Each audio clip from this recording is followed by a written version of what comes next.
달빛 아래 사연 한수 채널 구독자 여러분, 오늘도 시청해주셔서 감사합니다. 행복하고 즐거운 시간 되시길 바라며 오늘의 사연 시작하겠습니다. 짙은 안개가 능선을 감싸고 있던 새벽 5시 30분. 칠흑 같은 어둠 속에서 부대 집결지에 모인 병사들의 숨소리만이 고요함을 깨뜨리고 있었습니다. 이슬에 젖은 풀잎들이 군화에 스며들고 차가운 공기가 폐를 파고들며 병사들의 입에서 하얀 김이 피어올랐어요. 멀리서 들려오는 새벽 기상 나팔 소리가 산 전체를 울려 퍼지며 또 다른 하루가 시작됨을 알렸죠. 산 아래로는 아직 마을의 불빛이 희미하게 반짝이고 있었고 동쪽 하늘 끝자락에는 어슴풀의 새벽빛이 스며들기 시작했습니다. 부대 집결지 주변으로는 소나무들이 빽빽하게 들어서 있었고 그 사이사이로 찬바람이 스며들어 병사들의 뺨을 스쳤어요. 공기는 차갑고 맑았지만 동시에 긴장감으로 무거웠죠. 200여 명의 병사들이 네 줄로 정렬해 서 있었습니다. 각자의 배낭과 장비를 정리하며 행군 준비를 마치고 있는 모습이었어요.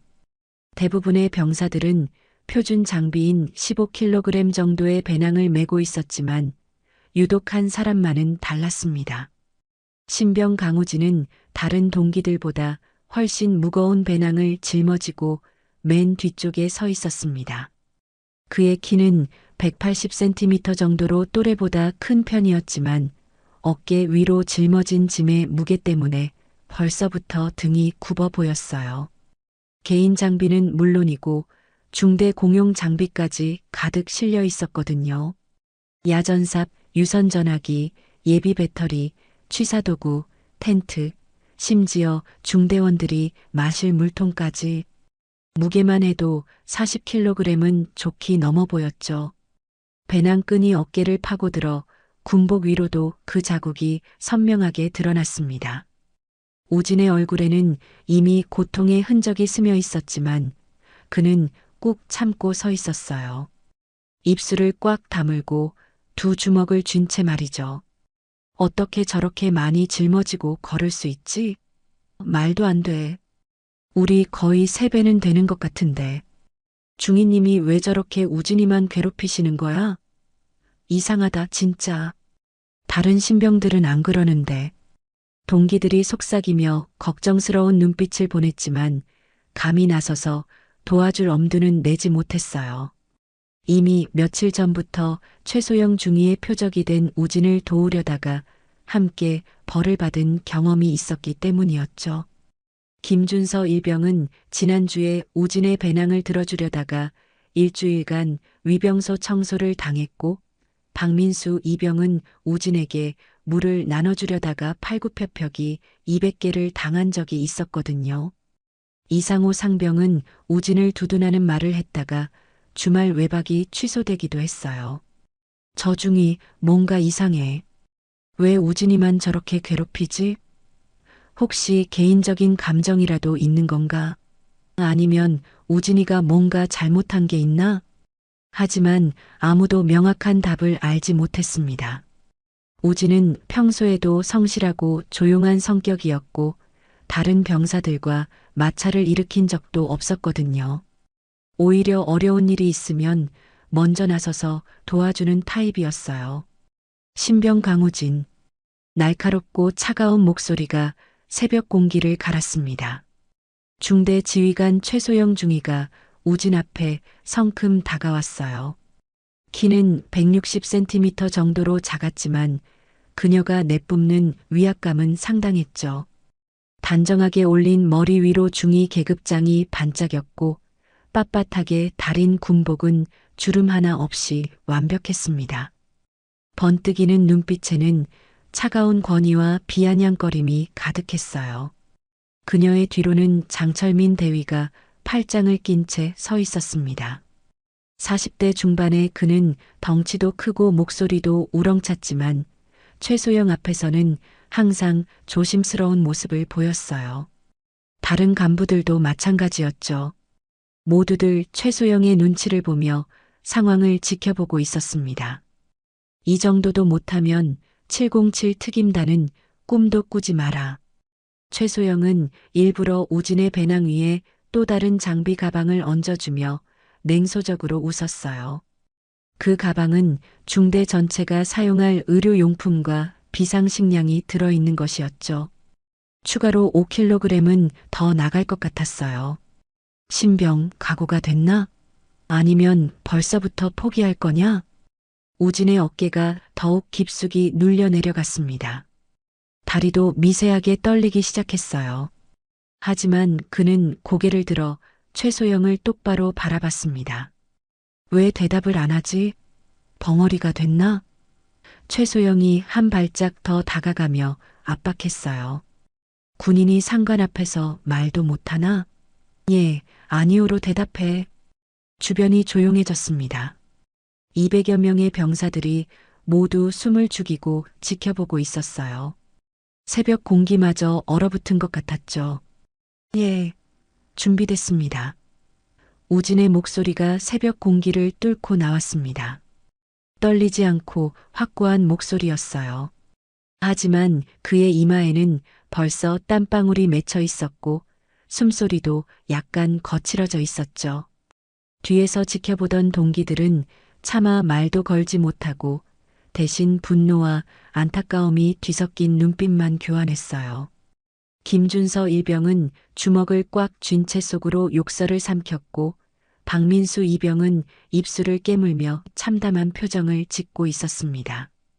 이상호 상병은 고개를 돌려 차마 보지 못하겠다는 듯 눈을 감았어요. 좋아. 그럼 오늘 행군에서 내가 선두를 서라. 최소영이 비웃으며 말했습니다. 가장 무거운 짐을 지고 맨 앞에서 길을 인도해봐. 특수부대 지원하려면 이 정도는 해야지. 안 그래? 할 수 있겠나? 선두라는 것은 단순히 앞에서 걷는 것이 아니었어요. 길을 찾고 위험 요소를 먼저 확인하고 행군 속도를 조절하는 역할이었죠. 가장 무거운 짐을 지고서는 거의 불가능에 가까운 일이었습니다. 예, 하겠습니다. 우진의 대답이 울려 퍼졌지만 동기들의 얼굴은 창백해졌어요. 이건 너무 과한 처사였거든요. 하지만 우진은 한 발짝도 물러서지 않았습니다. 오히려 더 곧게 허리를 펴고 서 있었어요. 출발 준비 완료. 부대장 장철민 대위의 우렁찬 호명이 상간을 울려 퍼졌습니다. 200여 명의 병사들이 일제히 움직이기 시작했어요. 새벽 행군의 시작이었죠. 맨 앞에 선 우진의 발걸음은 벌써부터 다른 병사들보다 무겁게 땅을 짚었고 뒤따르는 동기들의 마음도 함께 무거워졌어요. 이때부터 지켜보는 이들의 마음 속에도 불편한 긴장감과 분노가 차오르기 시작했습니다. 과연 이것이 정당한 훈련인지 아니면 개인적인 감정에 의한 괴롭힘인지에 대한 의문이 커져갔어요. 행군이 시작된 지 1시간이 지났습니다. 능선을 따라 이어지는 험준한 산길은 점점 가팔라졌고 좁은 오솔길 양옆으로는 깎아지른 절벽이 펼쳐져 있었어요. 아침 해가 서서히 떠오르면서 안개는 걷히기 시작했지만 대신 따가운 햇살이 병사들의 등을 내리쬐기 시작했죠. 맨 앞에서 걷고 있던 강우진의 상태는 점점 심각해지고 있었습니다. 40kg이 넘는 무거운 짐 때문에 그의 걸음걸이는 이미 비틀거리고 있었어요. 군복은 땀으로 흠뻑 젖어 있었고 숨소리는 점점 더 거칠어졌죠. 하지만 그는 여전히 선두 자리를 지키며 묵묵히 앞으로 나아가고 있었습니다. 야, 우진아. 괜찮냐? 뒤에서 따라오던 김준서 일병이 작은 목소리로 물었어요. 괜찮습니다. 우진이 짧게 대답했지만 그의 목소리에는 이미 피로가 역력했습니다. 이런 식으로 계속 가면 안 될 것 같은데. 박민수 이병이 걱정스러운 표정으로 중얼거렸어요. 중위님, 좀 심하신 것 같아. 하지만 최소영 중위는 오히려 만족스러워하는 것 같았습니다. 중간쯤에서 걸으며 우진의 상태를 예리한 눈으로 지켜보고 있었거든요. 마치 언제 쓰러질지 기다리고 있는 것처럼 말이에요. 그때였습니다. 앞쪽에 위험한 구간이 나타났어요. 절벽 옆으로 설치된 로프 구간이었죠. 폭이 3m도 안 되는 좁은 절벽길을 따라 로프가 설치되어 있었고 아래로는 깊은 계곡이 내려다 보였습니다. 높이만 해도 50m는 좋게 넘어 보였어요. 잠시 정지. 장철민 대위가 손을 들어 신호했습니다. 로프 구간 진입 전 안전점검. 병사들이 일시에 멈춰 섰어요. 모두들 절벽을 내려다보며 긴장한 표정을 짓고 있었습니다. 바람이 세게 불어와 로프가 휘청거렸고 발밑에 자갈들이 굴러떨어지는 소리가 계곡 아래로 메아리쳤어요. 이런, 바람이 생각보다 세네.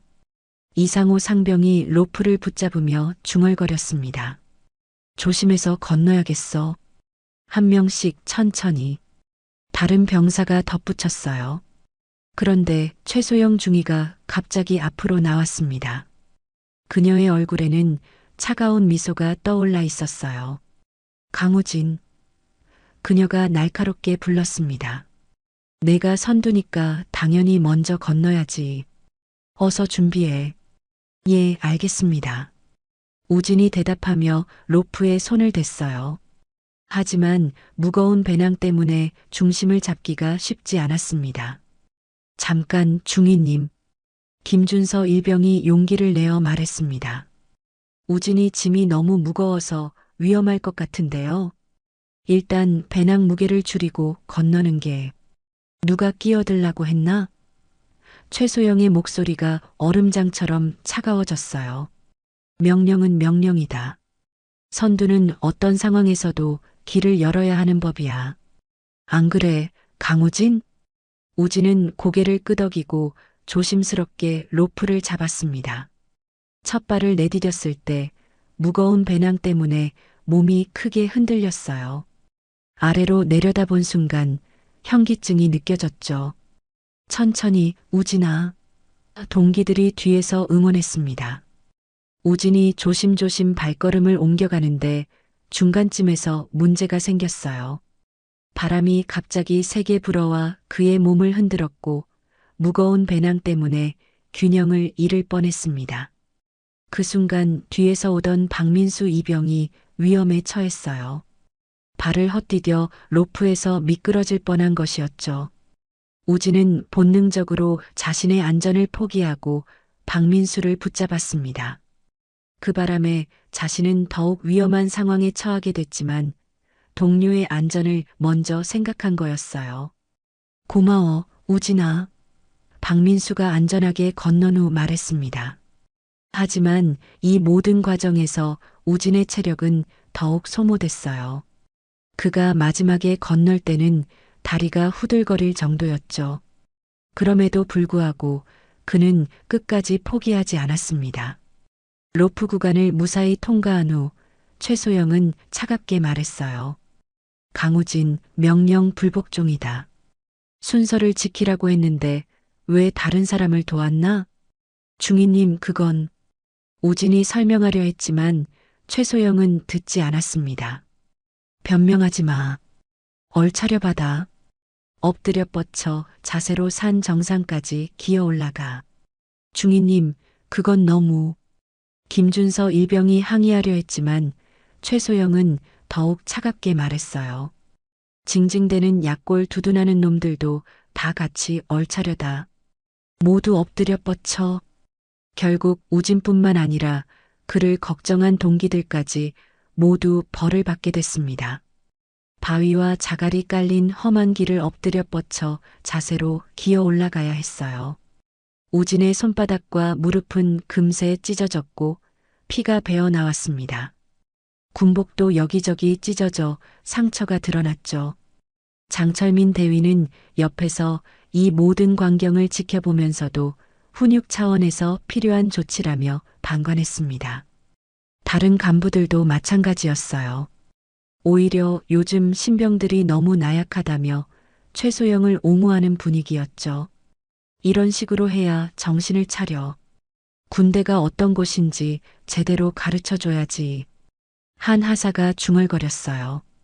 동기들이 우진을 걱정하며 도우려 할 때마다 최소영은 더욱 가혹한 처벌을 내렸습니다. 마치 우진을 완전히 꺾어버리려는 것처럼 말이에요. 부조리와 폭압이 극에 달하면서 지켜보는 병사들의 마음속에도 분노와 절망이 차오르기 시작했습니다. 언제까지 이런 식으로 당해야 하는 거야? 이상호 상병이 작은 목소리로 중얼거렸어요. 하지만 아무도 감히 나서지 못했습니다. 계급의 벽 앞에서 모두가 무력할 뿐이었죠. 그 시각 군 외곽도로를 따라 검은색 세단이 조용히 이동하고 있었습니다. 운전석에는 사복 차림의 여성이 앉아 있었어요. 짙은 남색 재킷에 검은색 바지, 그리고 선글라스를 쓴 그녀의 모습은 언뜻 보기에는 평범한 민간인 같았습니다. 하지만 그녀의 정체는 바로 육군 제구사단장 한도경 소장이었어요. 한도경은 오늘 비공식 업무 점검차 사복 차림으로 현장을 직접 둘러보고 있었습니다. 평소에도 현장 중심의 지휘를 중요하게 생각하는 그녀였거든요. 공식적인 방문이 아닌 깜짝 점검을 통해 부대의 진짜 모습을 파악하려는 것이었죠. 오늘은 어떤 훈련들이 진행되고 있을까? 한도경이 혼잣말을 하며 차창 밖을 바라봤습니다. 그때 멀리서 행군하는 부대가 눈에 들어왔어요. 산길을 따라 줄지어 이동하는 병사들의 모습이었죠. 한도경은 차를 길가에 세우고 내렸습니다. 부대의 훈련 상황을 직접 관찰해 보고 싶었거든요. 저기가 707 특임대 소속 중대인가? 그녀가 쌍안경을 꺼내 들여다봤습니다. 한도경이 부대에 접근하면서 행군 중인 병사들의 상황이 점점 더 선명하게 보이기 시작했어요. 특히 맨 앞에서 걷고 있는 한 병사의 모습이 그녀의 주의를 끌었습니다. 다른 병사들보다 훨씬 무거운 짐을 지고 있었고 걸음걸이도 많이 힘들어 보였거든요. 저 병사는 왜 저렇게 많은 짐을? 한도경의 눈썹이 살짝 찌푸려졌습니다. 더 가까이 다가가자 상황이 더욱 명확해졌어요. 맨 앞의 병사는 거의 쓰러져가는 상태였고 중간에서 걷고 있는 여군 장교가 계속해서 그 병사에게 고함을 지르고 있었죠. 사복 차림의 한도경을 처음 본 장철민 대위와 최소영 중위는 그녀를 완전히 민간인으로 착각했습니다. 특히 최소영은 한도경이 자신들의 훈련을 구경하러 온 호기심 많은 민간인 정도로 생각했어요. 여기 통제구역인데 왜 끼어들어요? 최소영이 무례하게 손짓하며 한도경을 향해 말했습니다. 위험하니까 저쪽으로 비켜나 계세요. 장철민 대위도 비웃듯 덧붙였어요. 민간인분, 군대 돌아가는 거 구경하고 싶으면 멀리서 보셔야죠. 여긴 훈련구역이에요. 사진 찍으려고 오신 거면 저 아래 도로에서 찍으세요. 다른 간부가 나서며 말했습니다. 여기선 방해만 되거든요. 하지만 한도경은 단 한마디도 대답하지 않았어요. 대신 조용히 중대 뒤편으로 이동해서 상황을 지켜보기 시작했습니다. 그녀의 눈빛은 점점 차갑게 변해갔지만 표정은 여전히 담담했어요. 저 병사가 혹시? 한도경이 맨 앞에서 힘겹게 걷고 있는 병사를 자세히 들여다봤습니다. 체형과 걸음걸이가 묘하게 익숙했거든요. 그때 최소영이 다시 한번 우진에게 소리쳤습니다. 강우진, 속도 올려. 이 정도 가지고 힘들어하면 특수부대는 꿈도 꾸지 마. 강우진? 한도경의 눈이 번뜩였어요. 그 이름을 듣는 순간 그녀의 마음이 철렁 내려앉았습니다. 바로 자신의 조카 이름이었거든요. 한도경은 더욱 집중해서 그 병사를 관찰하기 시작했어요. 키, 체형, 걸음걸이 모든 것이 조카 우진과 일치했습니다. 하지만 그녀는 서둘러 나서지 않고 일단 상황을 끝까지 지켜보기로 결심했어요. 조카가 군대에서 어떤 대우를 받고 있는지, 그리고 지휘관들이 어떤 태도를 보이는지 정확히 파악하고 싶었거든요. 내가 직접 나서면 우진이도 곤란해질 수 있어. 일단 상황을 더 지켜보자. 한도경이 속으로 생각했습니다. 최소영은 한도경이 계속 따라오는 것을 보고 짜증을 냈어요. 아까부터 계속 따라오시는데 뭐 하시는 분이세요? 그녀가 한도경에게 다가가며 말했습니다. 혹시 기자신가요? 아니면 민원인? 한도경은 여전히 말없이 상황을 지켜봤어요. 최소영의 무례한 태도와 말투까지 모두 기억해두고 있었죠. 말씀 안 하시네요? 최소영이 더욱 기분 나쁜 표정을 지었습니다. 여기 군사훈련구역이라고 했잖아요. 민간인은 출입금지예요. 장철민 대위도 옆에서 거들었어요. 아가씨, 군대 구경은 다른 데서 하세요. 여긴 진짜 위험해요. 요즘 민간인들 참 뻔뻔해졌네. 한 하사가 중얼거렸습니다. 말해도 안 듣고. 하지만 한도경은 꿈쩍도 하지 않았어요. 오히려 더욱 집중해서 우진의 상황을 관찰했습니다. 조카가 다른 병사들보다 훨씬 가혹한 대우를 받고 있다는 것이 점점 명확해졌거든요. 그 순간 우진이 비틀거리며 넘어질 뻔했어요. 무거운 배낭 때문에 중심을 잃은 것이었죠. 동기들이 급히 달려가 부축하려 했지만 최소영이 막아섰습니다. 누가 도우라고 했나? 스스로 일어서야지. 한도경의 두 주먹이 꽉 쥐어졌어요. 하지만 그녀는 여전히 참고 지켜봤습니다. 이 모든 상황을 정확히 파악해서 근본적인 해결책을 찾고 싶었거든요. 저 민간인 정말 성가시네. 최소영이 한도경을 째려보며 중얼거렸습니다. 나중에 헌병대에 신고해야겠어. 한도경은 그런 말들을 들으면서도 묵묵히 자리를 지켰어요. 그녀의 눈빛은 점점 더 차가워졌지만 표정은 여전히 담담했습니다. 마치 모든 것을 기억해두고 있다는 듯이 말이에요. 이 순간 지켜보는 이들은 긴장감에 숨을 죽이게 됩니다. 저 사복 차림의 여성이 사실은 투스타 소장이라는 것을 알고 있기 때문이에요. 과연 언제까지 참고 지켜볼지, 그리고 진실이 드러났을 때 어떤 일이 벌어질지 궁금해하며 몰입하게 되었죠. 행군이 계속되면서 상황은 점점 더 심각해져 갔습니다. 오전 9시가 넘어서자 따가운 햇살이 병사들의 등을 내리쬐기 시작했고 산길은 더욱 가팔라졌어요. 강우진의 상태는 이미 한계점에 다다르고 있었습니다. 40kg이 넘는 무거운 짐을 지고 선두로 걸은 지 벌써 3시간이 넘었거든요. 우진의 군복은 땀으로 완전히 젖어 있었고 얼굴은 창백하게 질려 있었어요. 숨소리는 점점 더 거칠어졌고 걸음걸이도 휘청거렸죠. 손바닥과 무릎에서는 아직도 피가 배어나오고 있었습니다. 앞서 얼차례를 받으며 기어 올라왔던 상처들이 아물지 않았거든요. 우진아, 정말 괜찮냐? 김준서 일병이 뒤에서 걱정스럽게 물었어요. 물 좀 마셔. 탈수될 것 같아.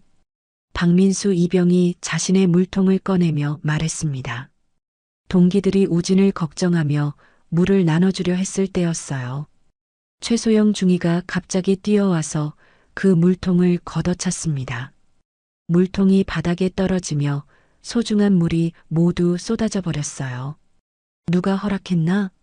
군기가 완전히 빠졌네. 최소영이 소리쳤습니다. 행군 중에 마음대로 물 마시면 어떻게 하나? 중위님, 그런데 우진이가 너무... 이상호 상병이 말하려 했지만 최소영은 더욱 화를 냈어요. 또 끼어드나? 징징대기는 모두 제자리에서 팔굽혀펴기 50개씩. 결국 우진을 걱정한 동기들이 모두 벌을 받게 됐어요. 뜨거운 아스팔트 위에서 팔굽혀펴기를 하는 동안 우진은 혼자서 무거운 짐을 지고 서 있어야 했습니다. 다리는 이미 후들거렸지만 그는 넘어지지 않으려고 필사적으로 버텼어요. 사복 차림의 한도경은 이 모든 광경을 묵묵히 지켜보고 있었습니다. 조카가 이런 가혹한 대우를 받는 모습을 보니 가슴이 찢어지는 것 같았지만 그녀는 끝까지 참고 있었어요. 상황의 전모를 정확히 파악하기 위해서였죠. 최소영은 한도경이 계속 따라오는 것을 보고 더욱 짜증을 냈습니다. 아까부터 계속 따라오시는데 대체 뭐 하시는 분이세요? 그녀가 한도경 앞에 성큼 다가가며 말했어요. 혹시 우리 부대에 불만이라도 있으세요? 한도경은 여전히 조용했습니다. 다만 그녀의 눈빛이 점점 더 차갑게 변해가고 있을 뿐이었어요. 민간인분 사진 찍고 싶으면 저 멀리 가서 찍어요. 최소영이 빈정거리며 말했습니다. 훈련 방해하지 말고요. 이런 약골 훈련은 흔한 일이에요. 장철민 대위도 맞장구 쳤어요. 맞아요. 요즘 신병들이 너무 나약해서 이 정도는 해야 정신 차려요. 약하면 도태되는 게 당연하죠. 특히 저 강우진이라는 놈은 특수부대 지원한다고 큰 소리 쳤으면서 저 모양이에요. 한 하사가 웃으며 덧붙였습니다. 현실을 깨달아야죠. 한도경은 그들의 말을 하나하나 귀에 담아두고 있었어요. 특히 조카의 이름이 나올 때마다 그녀의 표정은 더욱 굳어졌죠. 하지만 여전히 한마디도 하지 않고 묵묵히 지켜보고 있었습니다. 그때 우진이 결국 한계에 도달했어요. 무거운 짐 때문에 다리에 힘이 빠지면서 그대로 주저앉아 버린 거였죠. 배낭의 무게가 그를 더욱 아래로 눌러댔고 일어서려고 해도 일어설 수가 없었어요. 우진아, 동기들이 급히 달려와 부축했습니다. 하지만 최소영은 여전히 차갑게 명령했어요. 들쳐매고라도 끝까지 가야 한다. 포기는 없어. 중위님, 이건 너무 심한 것 같습니다. 김준서 일병이 용기를 내어 말했어요. 의무병을 부르는 게 닥쳐. 최소영이 소리쳤습니다. 누가 의견 말하라고 했나? 명령에 복종하는 게 군인 아닌가? 한도경은 조카가 쓰러진 모습을 보면서 주먹을 꽉 쥐었어요. 당장이라도 뛰어가서 일으켜 세우고 싶었지만 아직은 참았습니다. 이 상황이 일회성이 아니라 지속적으로 벌어진 일이라는 것을 확신했거든요. 저 민간인 계속 쳐다보고 있네. 최소영이 한도경을 향해 말했어요. 뭔가 수상해. 혹시 간첩이라도 되는 건 아니겠지? 신고해야겠네요. 군사기밀 유출될 수도 있어요. 장철민이 걱정스러운 척하며 말했습니다.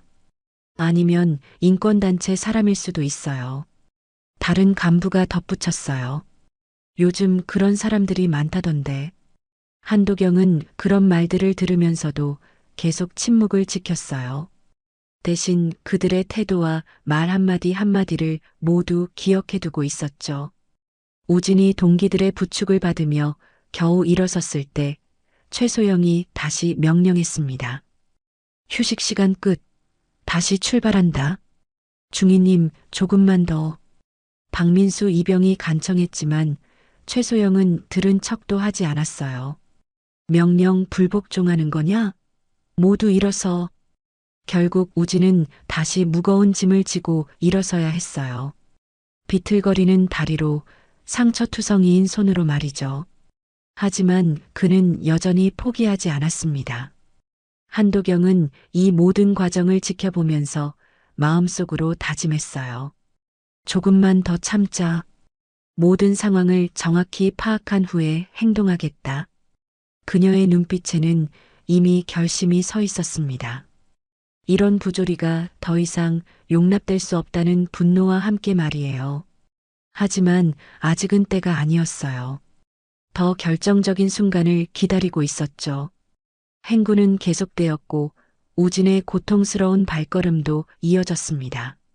뒤에서 묵묵히 따라오는 사복 차림의 여인과 함께 말이에요.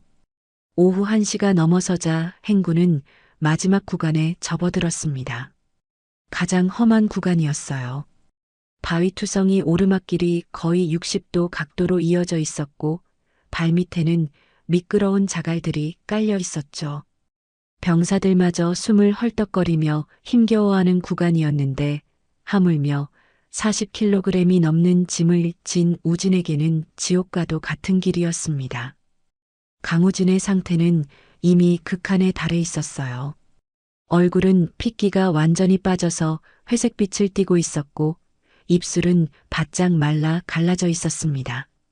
땀으로 범벅된 군복은 소금 결정이 맺힐 정도였고 숨소리는 가쁘고 불규칙했죠. 다리는 심하게 떨리고 있었고 한 발 한 발 내디딜 때마다 온몸이 흔들렸어요. 으악! 우진이 작은 신음을 흘렸지만 그는 여전히 포기하지 않았습니다. 뒤에서 지켜보던 동기들의 얼굴에는 절망감이 역력했어요. 도와주고 싶었지만 도울 수가 없었거든요. 앞서 몇 번이나 시도했다가 오히려 더 큰 벌을 받았던 경험 때문이었죠. 이러다가 정말 큰일 날 것 같아. 김준서 일병이 작은 목소리로 중얼거렸습니다. 의무병을 불러야 하는 거 아니야? 박민수 이병이 걱정스럽게 말했어요. 하지만 중위님이 허락하실까? 이상호 상병이 한숨을 쉬었습니다. 그때 우진이 마침내 한계에 도달했어요. 가파른 오르막길에서 발을 헛디디며 그대로 앞으로 쓰러져 버린 것이었죠. 무거운 배낭이 그를 더욱 아래로 끌어당겼고 바위에 이마를 부딪히며 피가 흘러나왔습니다. 우진아! 동기들이 일제히 외치며 달려갔어요. 하지만 최소영 중위는 그들을 막아섰습니다. 누가 허락했나? 각자 자리로 돌아가. 중위님, 이건 정말 위험합니다. 김준서 일병이 필사적으로 말했어요. 의무병을 불러주세요. 시끄러워. 이 정도 가지고 의무병? 군인이 그렇게 나약하면 어떻게 하나? 최소영이 소리쳤습니다. 우진은 바닥에 쓰러진 채 일어나려고 애쓰고 있었어요. 하지만 무거운 배낭 때문에 몸을 가눌 수가 없었죠. 그럼에도 불구하고 그는 포기하지 않고 계속 시도했습니다. 사복 차림의 한도경은 이 광경을 보며 더 이상 참을 수 없었어요. 조카가 쓰러져 있는 모습을 보니 마음이 찢어지는 것 같았거든요. 하지만 그녀는 아직 한 번 더 기회를 주기로 했습니다. 상황이 어떻게 전개되는지 끝까지 지켜보기 위해서였어요. 최소영은 한도경이 우진의 상황을 유심히 지켜보는 것을 보고 더욱 화를 냈습니다. 저 민간인 대체 뭐야? 아까부터 계속 지켜보고 있잖아. 그녀가 한도경에게 다가가며 말했어요. 혹시 이런 거 보고 어디다 신고할 생각이라도 하는 거야? 한도경은 여전히 말없이 서 있었어요. 하지만 그녀의 눈빛은 점점 더 차가워지고 있었죠. 말 좀 해봐요. 최소영이 더욱 큰 소리로 말했습니다. 여기 군사보호구역인데 민간인이 무단 침입한 거잖아요. 장철민 대위도 옆에서 거들었어요. 아가씨, 여긴 일반인이 들어올 곳이 아니에요. 빨리 나가세요. 사진이라도 찍으려는 거면 단단히 잘못 생각한 거예요. 한 하사가 위협적으로 말했습니다. 하지만 한도경은 꿈쩍도 하지 않았어요. 대신 더욱 집중해서 상황을 관찰했습니다. 특히 최소영의 태도와 말투, 그리고 다른 간부들의 반응까지 모든 것을 기억해두고 있었어요. 그때 우진이 겨우 일어서려고 시도했어요. 동기들이 부축하려 했지만 최소영이 다시 막아섰죠. 혼자 일어서라고 했잖아. 도움받으면 안 돼. 우진은 몇 번이나 넘어지면서도 계속 시도했어요. 이마에서 흘러내린 피가 눈을 가렸지만 그는 포기하지 않았습니다. 마침내 겨우 일어선 우진의 모습은 참담했어요. 온몸이 상처투성이었고 군복은 찢어져 있었죠. 이제 됐나? 최소영이 비웃으며 말했어요. 그럼 계속 가자. 아직 정상까지 1km나 남았어. 동기들의 얼굴이 절망으로 일그러졌어요. 이 상황에서 1km를 더 간다는 것은 불가능에 가까웠거든요. 중위님, 정말로 이건. 이상호 상병이 말하려 했지만 최소영은 들은 척도 하지 않았어요. 출발. 늑장 부리지 말고. 우진은 비틀거리며 다시 걷기 시작했어요. 하지만 몇 걸음 못 가서 또다시 쓰러질 뻔했죠. 그럴 때마다 동기들이 부축하려 했고 최소영은 그럴 때마다 막아섰습니다. 한도경은 이 모든 과정을 지켜보며 마음속으로 결심을 굳혔어요. 이제 충분히 봤다. 더 이상은 안 돼. 그녀는 조용히 군복 상의를 차에서 가져왔어요. 그리고 주머니에서 신분증을 꺼내 확인했습니다. 이제 정체를 드러낼 때가 온 것 같았거든요. 저기, 잠깐만요. 한도경이 처음으로 입을 열었습니다. 최소영과 장철민, 그리고 다른 간부들이 모두 한도경을 쳐다봤어요. 지금까지 한마디도 하지 않던 그녀가 갑자기 말을 한 것에 놀란 표정이었죠. 뭐라고요? 최소영이 짜증스럽게 물었습니다. 한도경은 천천히 군복 상의를 걸쳐 입기 시작했어요. 그 순간 상황은 급변하기 시작했습니다. 군복에 달린 계급장이 햇빛에 반짝이기 시작했거든요. 잠깐 저게. 장철민 대위의 얼굴이 굳어지기 시작했어요. 한도경이 완전히 군복을 입고 신분증을 꺼내 보이는 순간 현장은 완전히 얼어붙었습니다. 방금 전까지 민간인이라고 무시하고 조롱했던 그 사람이 자신들의 상관 중에 상관이었던 것이었죠. 한도경이 군복 상의를 완전히 걸쳐 입고 신분증을 내보이는 순간 현장의 공기가 완전히 얼어붙었습니다. 신분증에는 육군 제구사단장 소장 한도경이라는 글자가 선명하게 적혀 있었어요. 방금 전까지 민간인이라며 무시하고 조롱했던 그 사람이 바로 자신들의 최상급 지휘관이었던 것이었죠. 나는 육군 제구사단장 소장 한도경이다. 한도경의 목소리는 차분했지만 그 안에 담긴 위압감은 상상할 수 없을 정도였어요. 투스타 소장의 계급장이 햇빛에 반짝이는 순간 장철민 대위와 최소영 중위를 비롯한 모든 간부들의 얼굴은 잿빛으로 변했습니다. 사단장님? 장철민 대위가 떨리는 목소리로 중얼거렸어요. 그의 다리가 후들거리기 시작했죠. 최소영 중위는 아예 말을 잇지 못했습니다. 입을 벌린 채 멍하니 한도경을 바라보고 있었어요. 방금 전까지 자신이 얼마나 무례하게 굴었는지 생각하니 등골이 오싹해졌거든요. 차렷! 장철민이 뒤늦게 정신을 차리며 외쳤습니다. 모든 병사들과 간부들이 일제히 차렷 자세를 취했어요. 하지만 우진은 여전히 바닥에 쓰러져 있었습니다. 일어설 힘조차 남아있지 않았거든요. 한도경은 먼저 조카에게 다가갔어요. 무거운 배낭을 벗겨주고 조심스럽게 우진을 부축해서 일으켜 세웠습니다. 우진의 상처투성이인 모습을 보니 가슴이 찢어지는 것 같았지만 그녀는 감정을 억누르고 침착하게 행동했어요. 괜찮냐? 한도경이 조용히 물었습니다. 예, 괜찮습니다. 우진이 간신히 대답했어요. 하지만 그의 목소리는 매우 약했고 몸도 심하게 떨리고 있었죠. 한도경은 우진을 안전한 곳에 앉힌 후 중대원 전원을 일렬로 세웠습니다. 그리고 간부들을 따로 불러 세웠어요. 장철민 대위, 최소영 중위, 그리고 다른 하급 간부들까지 모두 한 줄로 서게 했죠. 내가 오늘 여기 온 이유를 설명하겠다.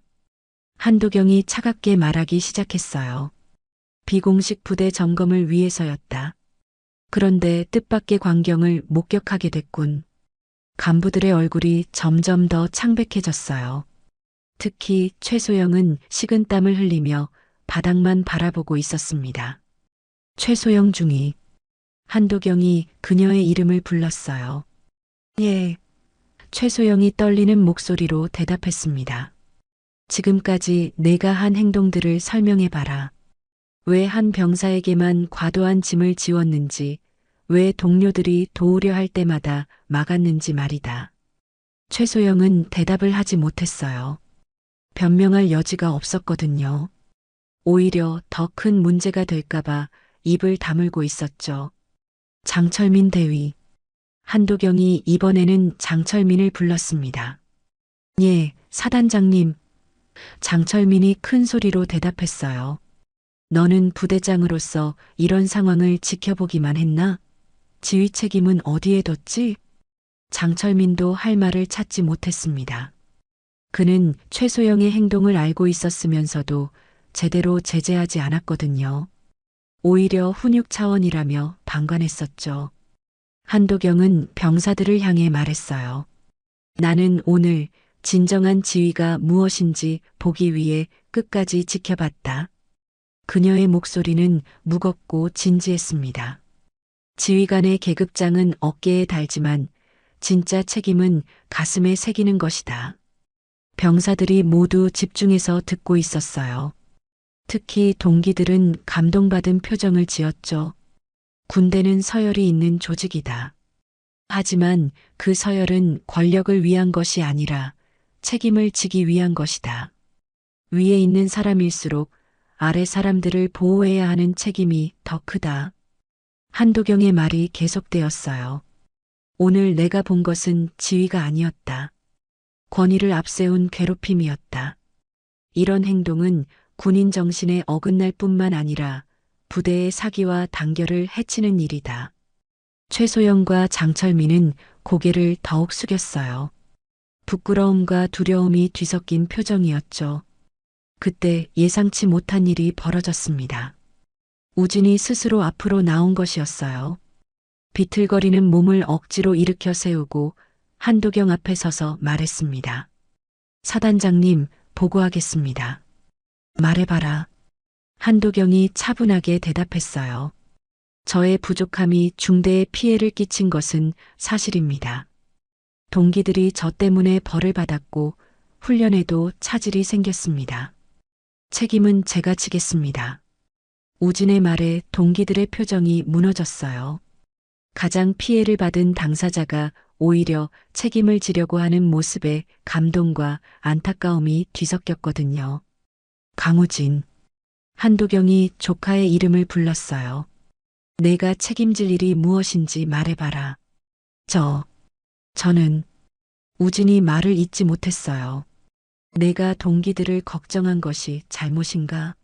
위험에 처한 동료를 도운 것이 잘못인가? 무거운 짐을 지고도 끝까지 포기하지 않은 것이 잘못인가?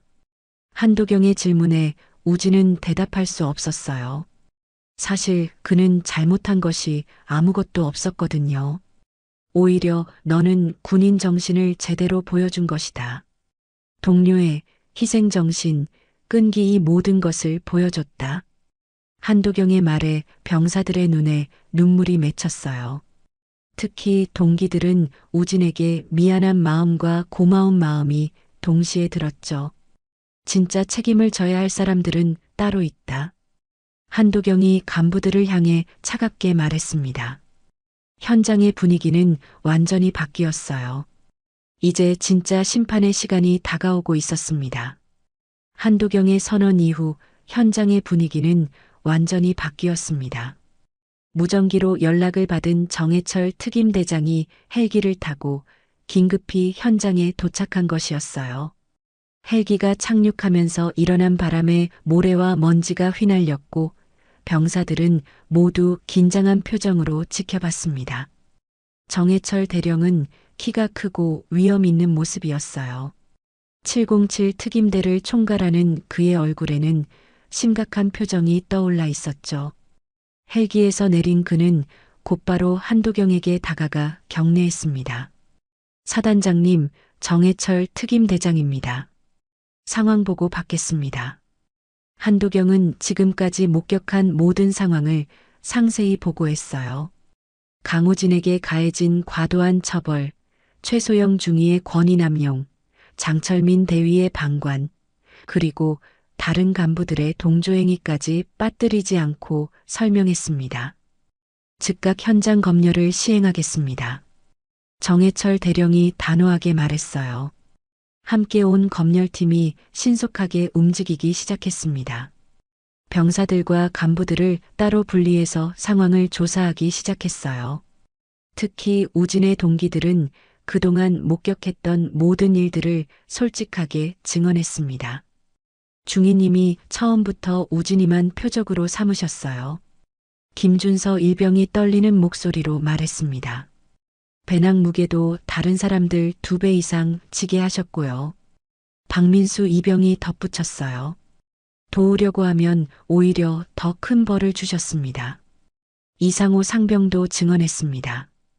다른 병사들도 하나둘씩 그동안 있었던 일들을 털어놓기 시작했어요. 최소영의 부당한 처사가 일회성이 아니라 지속적으로 이어져 왔다는 사실이 드러난 것이었죠. 검열 결과는 신속하게 나왔습니다.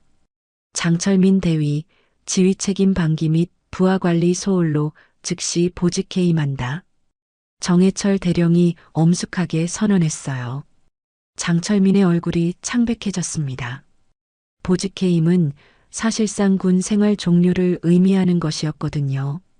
최소영 중위, 권위 남용 및 부하 가혹행위로 직무정지 및 징계위원회에 회부한다. 최소영도 주저앉을 뻔했어요. 징계위원회에 회부되면 전역 처분까지 받을 수 있었거든요. 하지만 한도경이 마지막에 한마디를 덧붙였습니다. 정해철 대령, 잠시만. 모든 시선이 한도경에게 쏠렸어요. 최소영 중위, 앞으로 나와라. 최소영이 떨리는 다리로 한도경 앞에 섰습니다. 내가 지금 몇 살이지? 26살입니다. 군 복무한 지는 4년째입니다. 한도경이 잠시 생각에 잠겼어요. 그리고 예상치 못한 말을 했습니다. 절다. 아직 배울 수 있는 나이다. 한도경의 목소리가 약간 부드러워졌어요. 최소영 중위, 오늘 내 오만함과 잘못을 깨달았느냐? 예. 죄송합니다. 최소영이 눈물을 흘리며 대답했습니다. 그렇다면 기회를 한 번 더 주겠다. 하지만 조건이 있다. 모든 사람들이 귀를 기울였어요. 앞으로 한 달 동안 내가 가장 뒤에서 물통과 구급낭을 메고 중대원들과 호흡을 맞춰라. 병사들의 고충을 몸소 체험하면서 진정한 지휘가 무엇인지 배워라. 예, 감사합니다. 최소영이 큰 소리로 대답했어요. 지휘는 권력이 아니라 책임이다. 부하들을 보호하고 이끌어가는 것이 지휘관의 역할이다. 이것을 잊지 마라. 한도경의 말에 최소영은 깊이 고개를 숙였어요. 진심으로 반성하는 모습이었습니다. 그리고 한도경은 우진에게 다가갔어요. 강우진, 내가 오늘 보여준 정신력과 동료애는 진정한 군인 정신이었다. 하지만 앞으로는 부당한 일을 당했을 때 침묵하지 마라. 정당한 방법으로 문제를 제기하는 것도 용기다. 예, 알겠습니다. 우진이 힘없이 대답했어요. 의무병. 한도경이 불렀습니다. 강우진 일병 응급 처치하고 병원으로 후송해라. 예, 사단장님. 의무병들이 달려와 우진의 상처를 응급 처치하기 시작했어요. 그동안 참고 견뎌왔던 고통이 치료받는 순간 더욱 크게 느껴졌지만 우진의 얼굴에는 안도감이 떠올랐습니다. 정해철 대령이 전체 병사들을 향해 말했어요. 오늘 일을 교훈으로 삼아라. 진정한 강함은 약자를 괴롭히는 것이 아니라 약자를 보호하는 것이다. 그리고 동료를 위해 희생할 수 있는 마음이 진짜 군인 정신이다. 병사들이 모두 큰 소리로 대답했습니다. 예. 현장에는 새로운 분위기가 흘러나오기 시작했어요. 권위와 억압 대신 상호 존중과 동료애가 자리 잡기 시작한 것이었죠. 하지만 진짜 변화는 이제부터 시작될 일이었습니다. 해질녘 마지막 오르막. 오렌지빛 노을이 산 능선을 물들이고 있었고 서쪽 하늘에는 붉은 구름들이 아름답게 펼쳐져 있었습니다. 하루 종일 이어진 행군의 마지막 구간이었어요. 정상까지는 이제 500m 정도만 남아 있었죠. 병원에서 응급처치를 받고 돌아온 강우진이 다시 대열의 맨 앞에 서 있었습니다. 이번에는 적정한 무게의 배낭을 메고 있었어요. 이마에 붙인 반창고와 손목의 붕대가 그가 겪었던 고통을 말해주고 있었지만 그의 눈빛은 이전보다 더 밝아져 있었습니다. 그리고 맨 뒤에는 최소영 중위가 있었어요. 중대원들이 마실 물통과 응급처치용 구급랑 그리고 예비 장비들을 모두 짊어지고 있었습니다. 그녀의 군복은 이미 땀으로 흠뻑 젖어 있었고 얼굴에는 피로가 역력했죠.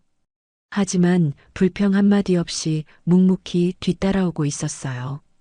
중위님 괜찮으세요? 박민수 이병이 걱정스럽게 물었습니다. 괜찮다. 이 정도는 최소영이 거친 숨을 내쉬며 대답했어요. 하지만 그녀의 목소리에는 이전과 다른 온화함이 담겨 있었습니다. 김준서 일병이 자신의 물통을 최소영에게 건넸어요. 물 좀 드세요. 고맙다. 최소영이 진심으로 감사하다는 표정을 지으며 물을 받았습니다.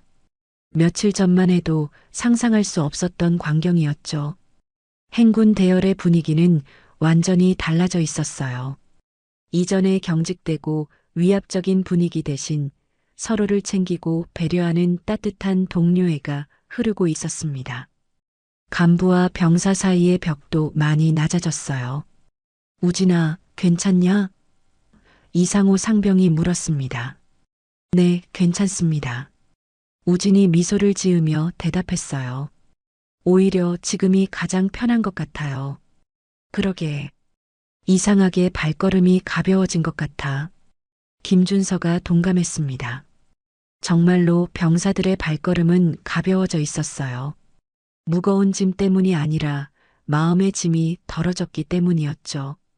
더 이상 부당한 처사를 당하지 않을 것이라는 안도감, 그리고 서로를 믿고 의지할 수 있다는 신뢰감이 모든 것을 바꿔놓았습니다. 조금만 더 힘내자.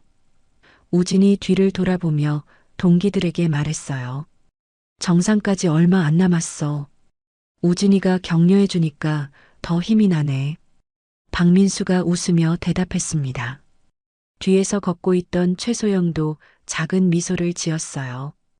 이제야 진정한 리더십이 무엇인지 깨달을 수 있었거든요.